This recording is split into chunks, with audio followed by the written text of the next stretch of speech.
This is Local Edition. I'm Brad Pomerantz. We thank you so much for joining us. Our guest today is Christopher Landavazo. Christopher is in law enforcement. He is a deputy sheriff, and I am so glad you are here. If you can lift your arm for a second, you are one hardcore deputy sheriff. You were injured in the line of duty. Yes, I was. And so there's no doubt in my mind that you are committed to the public good.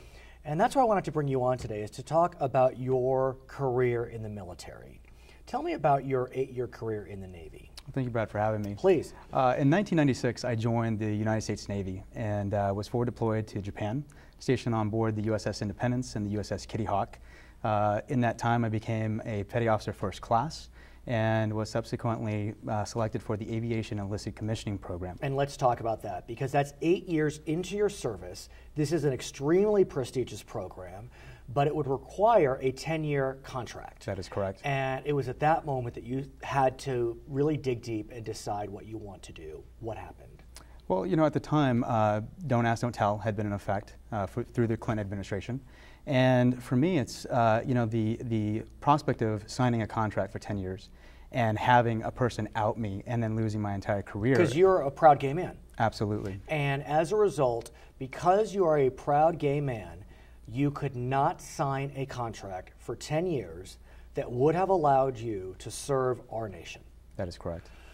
How did that make you feel? At the time, I was very ambivalent. You know, I have always been a supporter of our country and of our military. And during that 5 years, had literally lived the life of a sailor, you know, with honor, courage, and commitment.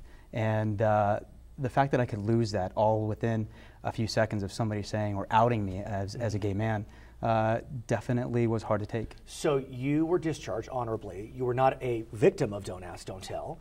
And you subsequently became a sheriff, a deputy sheriff, and you're serving our region right now as a deputy sheriff.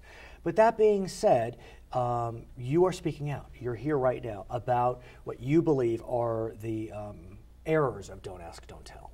That is correct. Talk to me about it. Well, you know, the fact is that the archaic argument that is being used today is the same argument that has been used in the past to discriminate against women, Latinos, blacks, Asians, American Indians, and that's that it affects unit cohesion.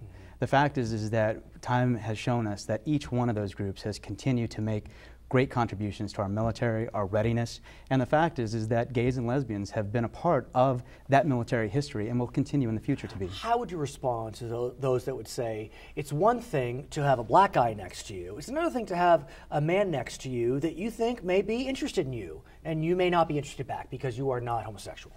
I think that the fact is that people that are in the military are professionals, and we have to remind ourselves of that.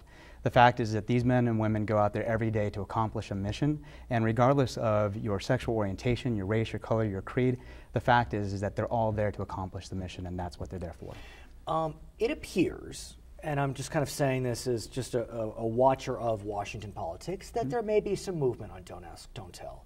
President Obama has suggested that maybe it's time to relook at it. Some members of the military have, even some Republican members.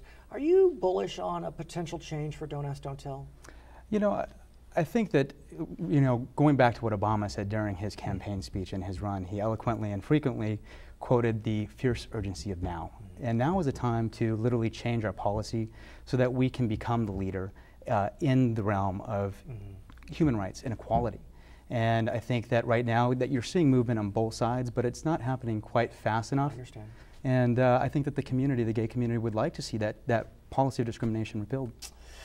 Officer, Sheriff, it's been my pleasure to have met you, and I thank you so much for your service to our nation. Absolutely. And your current service to Southern California law enforcement. Clearly, you are hardcore, and you are keeping us safe. We appreciate it. My name is Brad Pomerantz. Thank you so much for watching Local Edition.